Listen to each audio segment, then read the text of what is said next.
हा जनसमुदाय बघितल्यानंतर साहेब अनेक लोकांची झोप तर अगोदरच उडालेली आहे. साहेब रामायण झालं, महाभारत झालं, अनादी कालापासून जी युद्ध झाली त्या प्रत्येक युद्धाला एक शकुनी मामा कारणीभूत होता. असाच एक शकुनी मामा फलटण मध्ये पण साहेब आहे.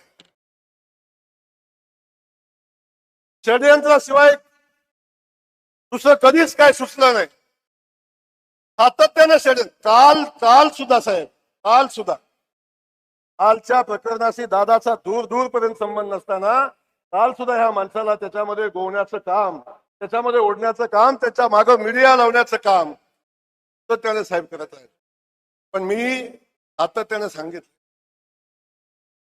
षडयंत्रकारी कधीही जिंकला नाही.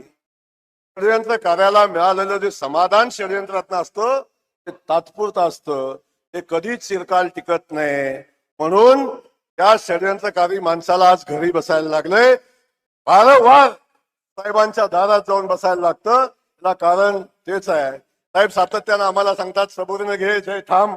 सातत्यानं साहेब तुम्ही आम्हाला थांबवलंय. साहेब आमच्यासाठी तुमचा शब्द प्रमाण आहे. मी उद्या सांगितलं सगळं सोडायची तयारी आहे. पण साहेब एक गोष्ट मी आपल्याला सांगेन, जिवंत माणसाची खोड जोपर्यंत स्मशानभूमीत जाईपर्यंत जात नाही, ती खोड कधीच जाणार नाही. सातत्यानं होत राहणार साहेब. सातत्यानं आम्ही संघर्ष करत राहू. आपण जोपर्यंत सांगताय तोपर्यंत संघर्ष करत राहू. त्याच्यामध्ये आम्ही कुठं कमी पडणार नाही.